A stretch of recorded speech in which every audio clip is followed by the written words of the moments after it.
Hi, people of YouTube. This is Movies Hunter, and today I'm gonna be explaining a cool crime drama mystery thriller film from 2003 called Memories of Murder. The movie opens in the year 1986 with a sense of unease as Detective Park arrives at the crime scene. The camera lingers on the bound and gagged body of a young woman left to rot in the sweltering heat. As Detective Park begins to investigate with his investigative face, the tension mounts as he interrogates all those linked to the victim.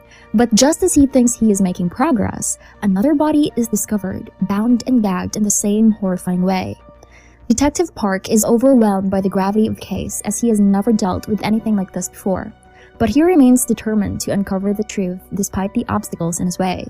The evidence is mishandled, the police methods are questionable, and their forensic technology is practically non-existent. But Detective Park isn't discouraged.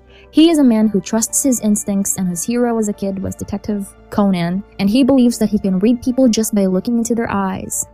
But when his girlfriend brings to his attention a scarred and mentally handicapped boy named Kwang Hu, who was seen following one of the victims the night of her death, Park can't help but feel a sense of unease.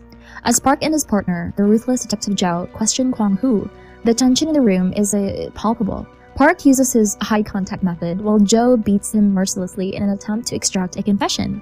But just as they think they've found their man, a woman is spotted walking down the road with a mysterious figure following her. Park races to the scene and dropkicks the man, only to discover that it's a detective named Shu, who has come from Seoul to assist in the case. The next day, the police take Kwang Hu to the crime scene to reenact the murder in front of the media reporters, convinced that he is the killer. But as the reenactment unfolds, Sue notices something that sets off alarm bells in his mind. Kwang Hu's hands are weak and scarred, making it impossible for him to have committed such an elaborate crime. The police are forced to release Kwang Hu with no solid evidence linking him to the murders. Detective Sue dug deeper into the case, piecing together a disturbing pattern as he uncovered the true nature of the murders. All of the victims had been killed on rainy days, each of them found wearing a red dress, but the investigation hit a dead end when a third woman went missing without a trace. Detective Guy right here knew in his gut that she was the next victim, and his suspicions were confirmed when her body was discovered in the same brutal state as the others, raped, bound, and strangled. The chief of police listened to So's theory that the killer would strike again on the next rainy day, and an elaborate plan was put into action. Officer Kuhn was tasked with posing as a local woman, donning a red dress and walking alone on a rainy day. Sue followed closely behind, ready to pounce on the killer. But as the rain fell, the killer remained elusive, leaving So and the department on edge and questioning if they were dealing with a ghost or something even more sinister. As the rain beats down, such a great sentence, Detective So comes across two schoolgirls who whisper a chilling rumor in his ear. The killer they've been hunting is rumored to reside in the outhouse on the school's grounds. Meanwhile, a lone woman walks down an empty road, her footsteps echoing in the deserted streets. Suddenly, she hears a whistle in the distance and her heart races as she sprints towards safety. But the killer is one step ahead, and she becomes the next victim in a string of gruesome murders. The next day, the detectives are called to the scene of another murder, this time at a nearby factory. As they comb through the evidence, Officer Kuhn makes a startling discovery, a smudged footprint that may belong to the killer. But their investigation takes a bizarre turn when they learn that on the night of the murder, someone had requested a specific song to be played on the local radio station.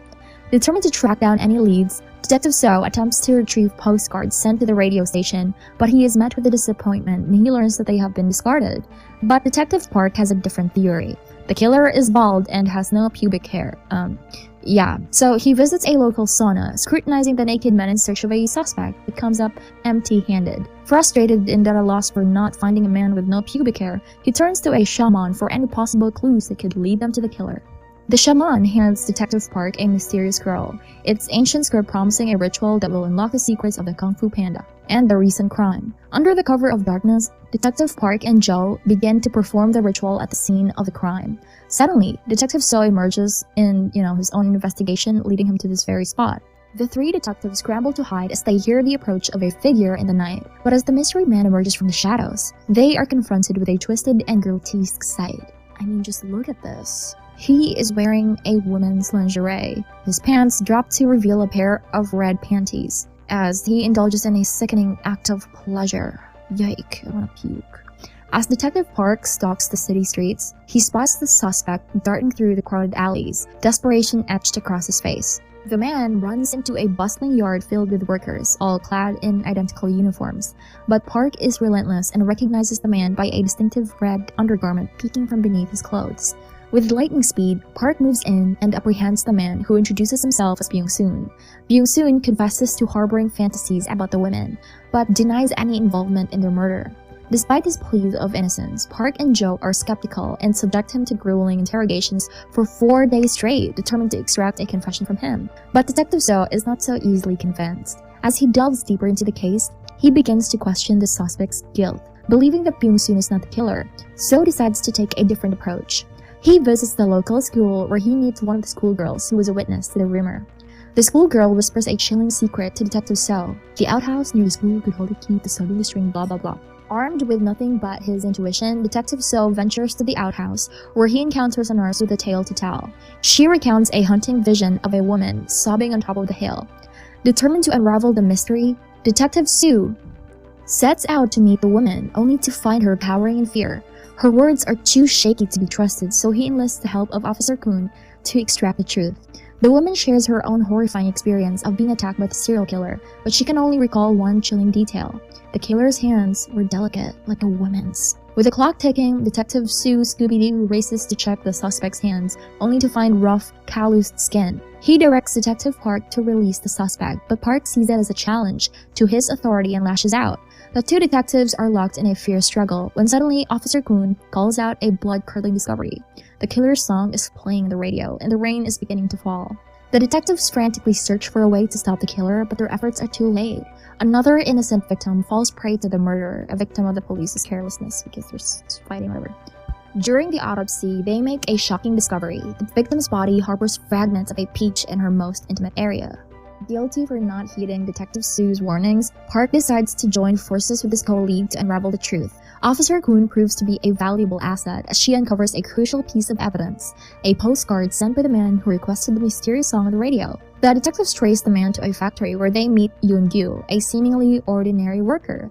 But as they question Yoon-gyu, their suspicions only grow stronger. Despite his protests of innocence, Detective Seo notices that his hands are unnaturally soft, something I can only dream of. Just as the sole survivor described the killer's hands to be, basically. So the detectives are convinced that they have finally caught the murderer. As Detective Seo presents Yoon-gyu with the peaches, the suspect becomes increasingly agitated, sending alarm bells ringing in the detectives' minds. In a fit of rage, Detective Jo loses control and unleashes a devastating dropkick on Yoon-gyu. The detectives were on the brink of a breakthrough, but their lead was cut short by a shocking turn of events. As they pored over Kwang-hoo's confession, they uncover a sinister truth. Kwang-hoo had witnessed all the murders in detail but never told the police how they were committed. With newfound urgency, they raced to the restaurant owned by Kwang-hoo's father, where they found Detective Jo in a drunken adventure. And then, some things happened. They fought, and Kwang-hoo dealt with the deadliest blow, driving a wooden board into Detective Jo's leg and piercing it with a rusty nail. In a desperate attempt to evade the detectives, Kwang-hoo fled to a nearby utility pole, only to be pursued by Park and Seo. They cornered him, determined to uncover the identity of the killer. In a frantic moment, Kwang-hoo revealed that he had seen the murderer's face, but when confronted with a picture of Yoon-gyu, he hesitated to identify him. The fear of the unknown consumed him, and he fled to the railway track, where he met his tragic end, struck down by a train. Despite their best efforts, the detectives were left with no solid evidence to charge Yoon-gyu, and he was released from custody. The following morning, the forensics team uncovers a shocking discovery on one of the victims: traces of semen. With limitations of their technology, they are forced to send the sample overseas in a race against time to determine the true identity of the killer. Detective Park learns of Detective Jo's fate as the nail wound has caused a fatal case of tetanus, forcing his leg to be amputated. Detective Seo is relentless in his pursuit of the suspect, tracking his every move, but just when he thinks he has the killer cornered, a cruel twist of fate always sees him lose the trail. As the sun sets, a young schoolgirl walks alone a deserted street, completely unaware of the danger lurking in the shadows. The killer strikes again. The next day, her body is found, and Detective Seo is left to mourn his failure to protect. Filled with rage, he confronts the suspect at gunpoint, determined to extract a confession. But before he can make the killer pay, Detective Park arrives with the crucial DNA results from the USA, ready to finally uncover the truth behind those crimes. Detective Seo tore open the envelope, his heart racing with anticipation. But the report that lay within was not what he had expected. To his horror, the results came back negative, casting doubt on Yoon-gyu's guilt as the serial killer they had been pursuing.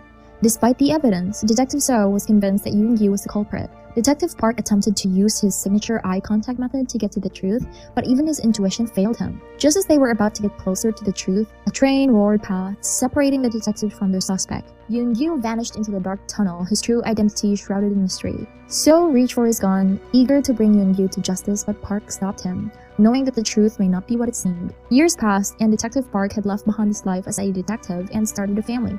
He had everything he had ever wanted, but the memory of the unsolved case still haunted him. One day, while passing by the site of the first murder, Park could not resist visiting the scene of the crime. A young girl passing by caught his eye, and he struck up a conversation with her.